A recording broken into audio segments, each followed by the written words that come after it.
Hello everyone, welcome back to My English and Facts. So this video has slightly been changed, so henceforth I'm going to put videos related to English and also about some general facts which is helpful for you and to improve your general knowledge a bit. Okay, so after a long recess I'm putting my first video. So thanks for everyone who subscribed and for other people to subscribe this video. Please watch the videos and henceforth I'll continuously put videos for everyone. So kindly watch it. Thank you. Let's move on to the class now. So the first one is peel. என்னடா feel அப்படின்னா என்னன்னு பார்க்குறீங்களா? So இன்றைக்கி நம்ம வந்து vocabulary related to cooking இதுதான் பார்க்க போகிறோம். ஸோ பீல் அப்படின்னா தோலை உரித்து எடுக்கிறது. ஒரு பழமோ இல்லை ஒரு வெஜிடபிளோ அதோட மேல் தோலை வந்து நம்ம உரித்து எடுக்கிறது தான் வந்து நம்ம பீலுன்னு சொல்வோம். ஸோ நம்ம இன்றைக்கி பார்க்க போகிற வேர்ட்ஸ் எல்லாமே குக்கிங் ரிலேட்டடான ஒரு vocabulary வேர்ட்ஸ் தான் நம்ம கற்றுக்க போகிறோம். So peel the banana, peel the apple ஒரு பீல் தி ஆரஞ்சஸ் அப்படின்னா அந்த ஆரஞ்சோட மேல் தோலை உரிக்கிறது, இல்லை அந்த ஆப்பிளோட மேல் தோலை சீவுறது, இதுதான் வந்து பீல்னு அர்த்தம். And the next word is slice.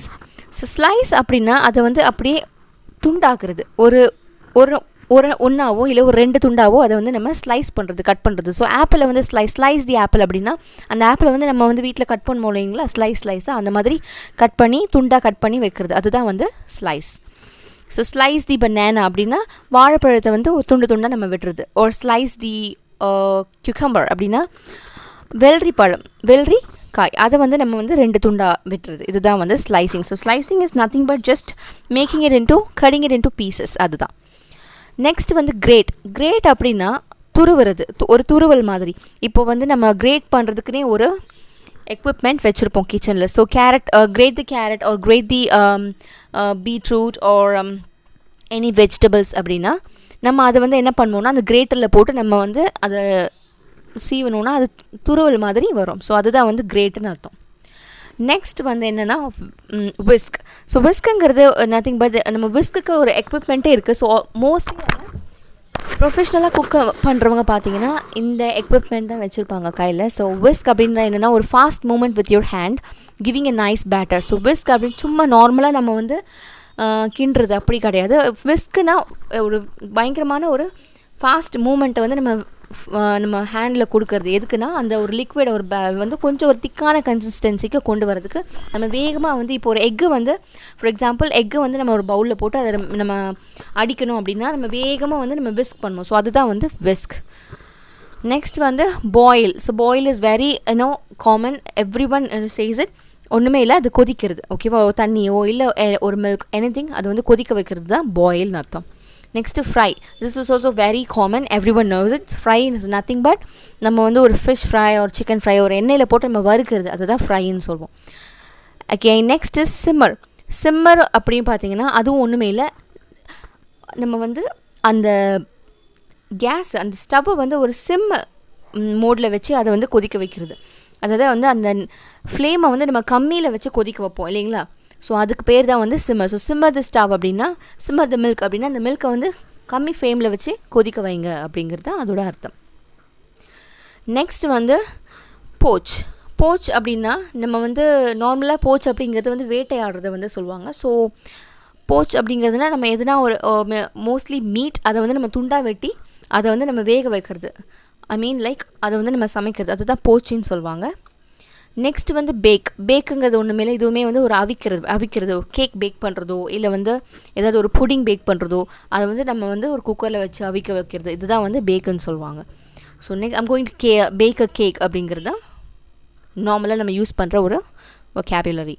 Next வந்து போர் இஸ் நத்திங் பட் நம்ம வந்து ஒரு இது கடாயிலையோ இல்லை ஒரு டம்ளர்லையோ நம்ம ஊற்றுறது, நம்ம தண்ணியவோ இல்லை ஒரு மில்க்கோ இல்லை ஒரு ஜூஸோ வந்து நம்ம வந்து ஊற்றுறது தான் வந்து போருன்னு அர்த்தம். ஸோ போர் த மில்க் இந்த பவுல் அப்படின்னா அந்த மில்க்கை வந்து அந்த பவுலில் ஊற்றுங்கன்னு அர்த்தம். நெக்ஸ்ட் வந்து mix. Mix is nothing but ஒரு நிறைய வந்து mixture of varieties of vegetables நம்ம சாப் பண்ணி வச்சுருக்கலாம், இல்லை ஃப்ரூட்ஸை சாப் பண்ணி, for example fruit salad. So அதுக்கு வந்து டிஃப்ரெண்ட் டைப்ஸ் ஆஃப் ஃப்ரூட்ஸை வந்து நீங்கள் ஆல்ரெடி சாப் பண்ணி வச்சுருப்பீங்க. ஸோ அதை வந்து ஒன்றா சேர்த்து மிக்ஸ் பண்ணுறது, ஜஸ்ட் ஒரு ஸ்டிர் கொடுக்குறது, அதுதான் வந்து mix. Next roast also same like fry. நம்ம வந்து அதை வந்து ரோஸ்ட் பண்ணுறது, வறுக்கிறது. பட் திங் இஸ் இது வந்து நல்லா வாட்டுறது அப்படின்னு கூட சொல்லலாம். நெருப்பில் சில பேர் வாட்டுவாங்க அதுன்னு கூட சொல்லலாம். அண்ட் ரோல் அப்படிங்கிறது இப்போ அந்த நம்ம சப்பாத்தி உருட்டுற மாவை பார்த்துருப்பீங்களா, நம்ம அந்த கட்டையை வச்சு நம்ம சப்பாத்தியை உருட்டுவோம், ரோல் பண்ணுவோம். ஸோ அதுதான் வந்து ரோல் தான் ஃப்ளோர். அப்படின்னா நம்ம அந்த மாவை வந்து நல்லா ரோல் பண்ணுறோம். சப்பாத்திக்கோ இல்லை ஒரு பூரிக்கோ நம்ம பண்ணுறது தான் ரோல்னு அர்த்தம். Next stir is nothing but மெதுவாக நம்ம வந்து கிண்டுறது. இப்போ ஒரு பாயாசம் பண்ணுறீங்க அப்படின்னா ஸ்டிர் த மில்க் அப்படின்னா நம்ம அந்த பாலை வந்து நம்ம மெதுவாக கிண்டுறது தான் வந்து ஸ்டிர். ஸோ ஸ்டிர்க்கும் விஸ்க்கும் நிறைய டிஃப்ரென்ஸ் இருக்கா. பிஃபோர் நீங்கள் பார்த்துருப்பீங்க விஸ்க் அப்படிங்கிறது அது வந்து ஃபாஸ்ட்டான ஒரு பேட்டர். ஸோ அது வந்து ஸ்டிர் ஆகாது. ஸ்டிர்ங்கிறது நார்மலாக நம்ம ஒரு குழம்பு செய்யும் போதோ இல்லை எதுனா ஒரு பாயாசம் அந்த மாதிரி ஒரு புட்டிங் செய்யும் போது நம்ம நார்மலாக வந்து ஸ்டிர் பண்ணுறது, கிண்டுறது, ஒரு ஸ்லோ மோஷனில் பண்ணுறது. நெக்ஸ்ட் இந்த லாஸ்ட் ஒன் பார்த்தீங்கன்னா grill அப்படிங்கிறது என்னென்னா நம்ம வந்து ராவாக இப்போ நம்ம ஏதாவது சப்பாத்தி செய்கிறோம் இல்லை ஏதாவது ஒரு மீட் செய்கிறோன்னா அது அப்படியே வந்து நம்ம நெருப்பில் போட்டு வாட்டுறது, அதுதான் வந்து கிரில்லுன்னு சொல்லுவாங்க. இது நார்மலாக நீங்கள் எங்கே நீங்கள் நிறையா நீங்கள் வந்து ஃபாஸ்ட் ஃபுட் கடைங்களில் கூட நீங்கள் பார்த்துருந்தீங்கன்னா வெளியில் எப்போவுமே வச்சுருப்பாங்க. ஒரு கம்பியில் வந்து நிறையா சிக்கன் விங்ஸ் அந்த மாதிரி குத்தி அதை எப்போவுமே வந்து ஒரு அவன் அந்த ஹீட் இதிலேயே வச்சுருப்பாங்க. ஸோ அதுதான் அப்படியே அது வந்து நெருப்பில் அது வாட்டிகிட்டே இருக்கும். ஸோ அதுதான் வந்து grill.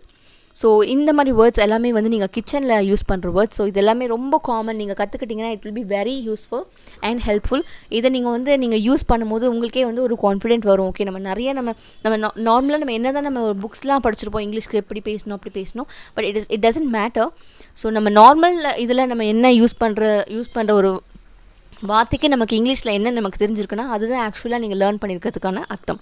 ஸோ இந்த மாதிரி வேர்ட்ஸை டெய்லி நீங்கள் யூஸ் பண்ணுறது. ஸோ இது ரெகுலராக நீங்கள் யூஸ் பண்ணும்போது யூ வில் பி நீங்கள் சீக்கிரமாகவே நீங்கள் ரொம்ப ஸ்கில்ஃபுல் ஆகிடுவீங்க இங்கிலீஷில். ஸோ இந்த வீடியோஸ் உங்களுக்கு பிடிச்சிருந்தா சப்ஸ்கிரைப் பண்ணுங்கள், லைக் பண்ணுங்கள், அண்ட் தேங்க்ஸ் ஃபார் வாட்சிங் த வீடியோ.